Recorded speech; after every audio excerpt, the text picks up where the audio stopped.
Okay, so risk assessment is a way of thinking. So you've got to be able to assess a situation or the positioning of a furniture or a person or circumstances. You've got to be able to identify the risk. So, we conduct risk assessments going on excursions and all those sorts of things. And I often see educators develop their risk assessment, but they might say things like, crossing the road and whatever, which is a risk. There's no doubt about that.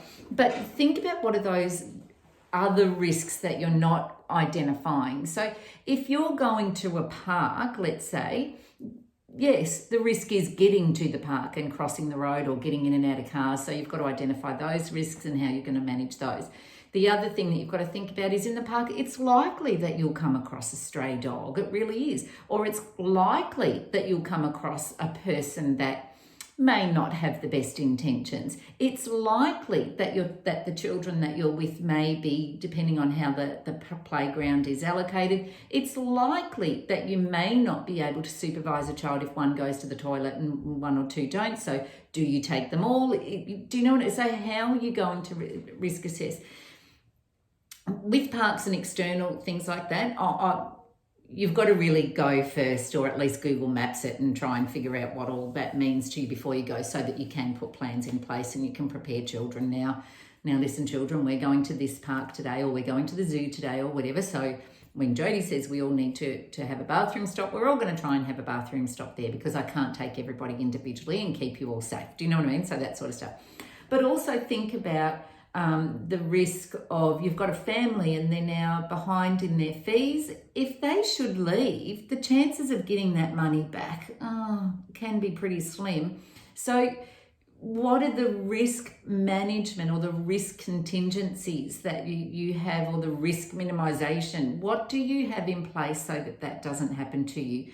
One of the things I always say, if you've got permanent bookings, make families set up an automatic payment, number one, so it just comes out every 2 weeks. And then if there's any adjustments, say like I pay you $100 every week automatically without even looking at it, it just automatically goes to your account. I'm late one day, so therefore I owe you another $5 or whatever that is. So all you're chasing from me is $5. You're not chasing the fees. So that's a good risk assessment. That's a good risk management strategy that you can put in place. So when you're doing it, think about, okay, what is the risk? The risk is the swimming pool.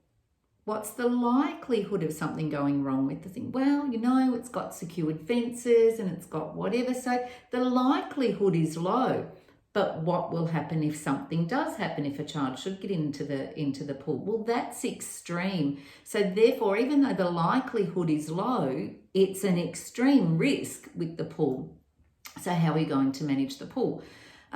You might have Lego on the floor is also a risk of ankles rolling, or those sorts of things. How do you mitigate that risk? So you would put, instead of having your Lego activities in the middle of any kind of thoroughfare in your program, you would put them over in the corner of your program, so that you or other children aren't stepping on Legos and over you go.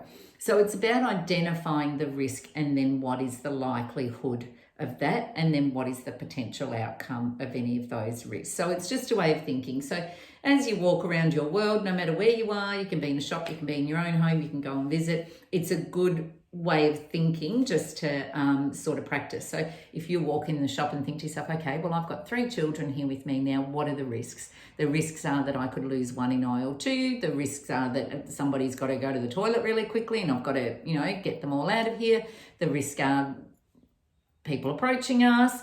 The risks are, getting them in and out, whatever. If I've got that chair there and there's a fish tank right there, what are the risks? The risks are that a child can use the chair to get up to the fish tank. Is the top of the fish tank open? If it's not, then that risk is mitigated. If that can't get in there, the child can't get in there, and you're going to mitigate the risk even more by moving the chair away. So it's about that thinking, what can happen if something goes wrong, and if it should go wrong, how bad can that be? So my rule of thumb, if it can go wrong and it's life or death, like the swimming pool, if the swimming pool goes wrong and a child drowns, there is no bringing that back. So would I want to take that risk with somebody else's child?